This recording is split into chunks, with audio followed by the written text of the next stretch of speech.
Hi there. Good morning.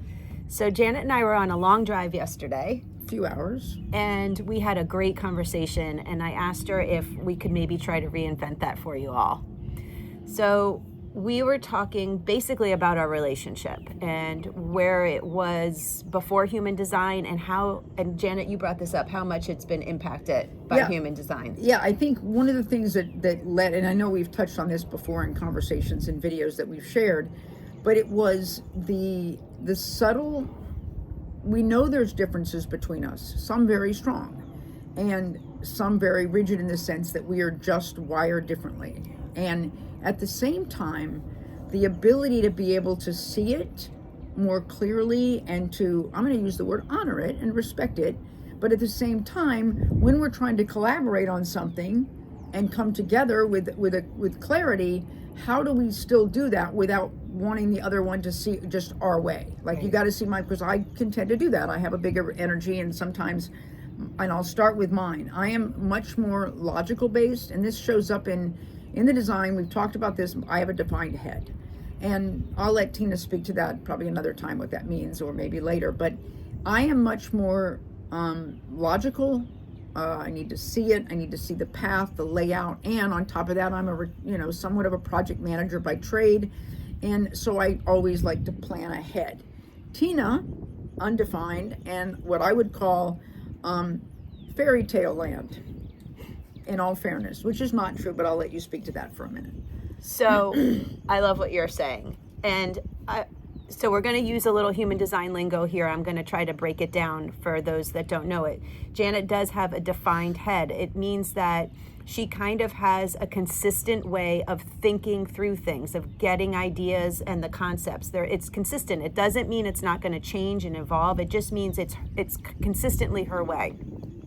I have a bit more openness, so I can take in her way, but I can also take in other ways, and it gives me a little bit more. I could see it could look like fairy, like there's a lot of possibilities in my design, not only in the headspace, but in so many parts of my design. I'm very ambitious. I have a lot of forward pushing. There's lots of possibilities. I don't have specific limitation. Like, I don't have a limitation mindset. And, sometimes that can get me in trouble, and other times it's great. So the interesting thing is, I actually strive for no limitation. What I mean is, I don't ever want to get into a space where I am pigeonholing myself, limiting my growth, and not able to see the expansiveness of the possibility. I mean, this is the theory of living in the now and, just staying open, so to speak. So I can grasp that. I see it. There's parts of it I really desperately want. However, it feels like it hits a wall in the way that I'm wired. And we've even, part of the yesterday was like, I want that, but you don't understand what's going on inside. And sometimes it's me getting, we've talked about this before, me getting out of my head and more into my heart and things like that. But there is a nuance of it. I guess I love analogies. I love to tell stories of analogies. So I'll give you a quick one. If I'm born with a limp and I walk with a limp, I can say all day, I can see myself without a limp. I don't want a limp. I'm working on not having a limp. But the reality is, at some point, I accept the fact that I have a limp. And there is a part of that in the sense that I can allow myself to dream, but dream with some balance of logic underneath it. How can I dream, but yet it still honor the fact that I have a defined head? And that's kind of the way I came into this world, for a reason, in my opinion. So honoring that reason and looking at how it balances us is what I'm working towards. So what I think is, I don't want to stay too much in the head area, because I think when we look at both of our designs, there's a lot that supports also what you're saying. You have a lot of logic in your design. Yes. You have a very strategic, forward thinking, like the whole idea of you being a project manager. Okay, what's coming down the line?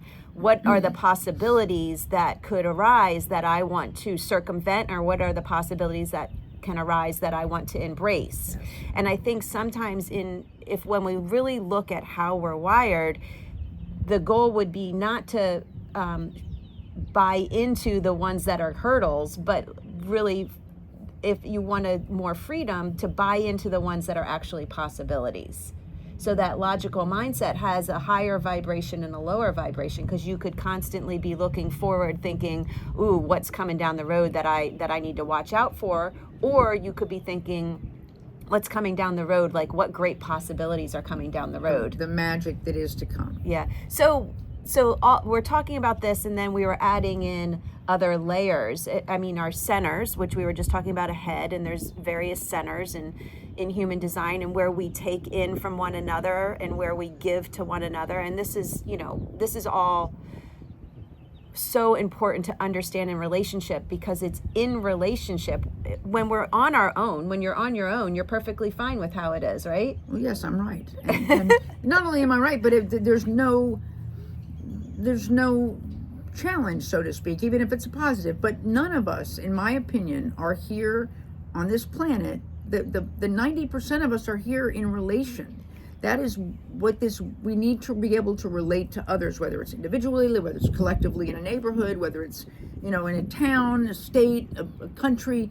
When we can unite, when we can come together and relate with each other without feeling the need to change, then, that becomes this beautiful dance that we can have.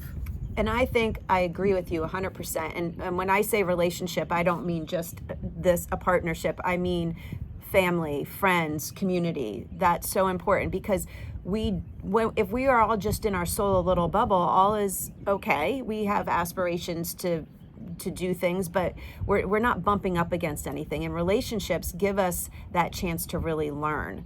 And I think what happened for us when I learned human design and I was able to see, oh wow, we are so different, and give Janet the space to be logical, to be a forward thinker, to her delivery of how she speaks is different than my delivery of how I speak.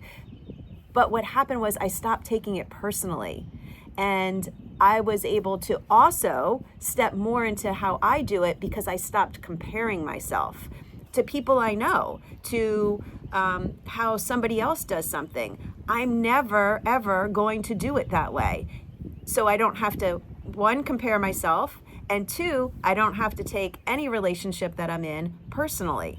And that for me was life-changing. And I think it was relationship changing for us when we dove into all of the nuances of what does that really look like? Like, who am I really wired to be? And when I started looking at that, it resonated so strongly.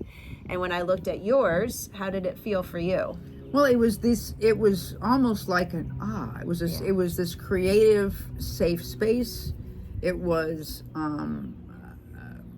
probably I can't even stress enough how it was almost the epitome of what I'd always imagined a relationship to be, an intimate relationship to be. This two individuals, very distinct individuals, very different individuals, coming together to communicate and live together while respecting each other's space in a short window. And I am not the easiest person to live with. And I mean that with all sincerity. I am much faster. That speed alone in the way that I process, I don't think I ever realized how fast I was. And I am always feeling like I'm 2 steps ahead, but what's happening is it's detrimental, because I'm missing the now. If I'm 5 minutes ahead, I'm missing minute 1 through 4. And so I'm really trying to slow down, even though that also goes against a little bit of my my wiring, so to speak, but honoring that. And that's really, it was just the way that the conversation had, it was something that we just wanted to share a little bit more about. And I love what you're touching on here, and I just want to speak a little bit to it. I feel like what Janet's saying is so good. So what she's learned is that she is wired in some respects to be really fast. And there are parts of that that are wonderful. However, you do have spots in your design that really require you to be in the now. Yes. And so there's this pendulum that swings, okay? That's fast, but I want to be in the now. And you can even, if you spend time with her, you can feel this and you can see her wanting this. And so when we talk about it, Yeah. it really, you get, oh, there is a little bit of a conundrum here. Yeah, it is, and that's the perfect way to describe it. It feels, and it's not a battle, but it feels like there's this push-pull within me, and for me, it's to be able to slow down enough to really listen and hear, and who is it that I want to be when I come forth into the world? And I think when we see the conundrum, because we all have a conundrum, I have a lot of starting energy, and those that have known me, for years will see I'm always on to the next thing. I like to live at the next place. I love to start the new thing. When I realized that I didn't have the finishing energy, I'm not wired for the finishing, I'm wired for a lot of starting. That gave me enough pause to step back and say, okay, if I'm going to start something, am I 100% sure? Because I know if I'm not 100% sure, it's going to be really hard for me to bring that fully to fruition. But if I'm really in alignment with what I'm starting, like human design, I can feel like I have sustainable energy to stay with this for a very long time, longer than I've stayed with other things. And I think the same thing that's one of my conundrums. The same thing, speaking to your conundrum, is the awareness is what drops you and enables you to step back into the now. Yes, and it's also what happens between the two of us dynamically is Tina will start, and often I will not pause enough to really, do I even want to jump on this? I jump on, and then it becomes, I really didn't even want to begin with. And then I have this whole, I'm obligated now. I said I would. And so it's this, often I hear people say they struggle to say no, or they feel obligated to say yes, or how do I back out of it once I say no, or once I say yes, how do I go back and say no? And so it's those, I think it would behoove all of us to almost take a minute, unless there's something strong within us, which some of us have, this immediacy of this is a dynamic yes, or this is the dynamic no. When we are able to pause and really just, even if for 30 seconds, 1 minute, do I really want to do this? And if the answer is I don't know, then we say, okay, I don't know, but I'll go another 30 seconds or another 5 minutes and then reassess, so to speak. So that's what I'm learning. Well, and that's a huge part of, as simple as that message is, that's a huge part of human design. How do you find your yes and no, or what you really want to be? And everybody has a way that resonates best for them. Like Janet, we've spoken to this, has to sleep on it. If I'm like, oh, I really want to do this, and she immediately says yes or no, I'm not serving her by taking her yes and running. I have to say to myself, look, I know that Janet needs to sleep on this. As much as I want her to say yes to my great idea, I have to give her that space to sleep on it. And that's also been a huge game changer for me, because of course, if I think I have a great idea, I want you to jump on board. But in order to really respect you and honor you, I have to also say, can you go please sleep on it for a few days? Yeah, and we're not talking about individual ideas. I mean, Tina has her own business and her own what she does, and she doesn't need my feedback. I mean, she may ask for it, but my feedback has no bearing upon whether she moves forward with it. It's things that we're collaborating with, or that impact our family and so forth.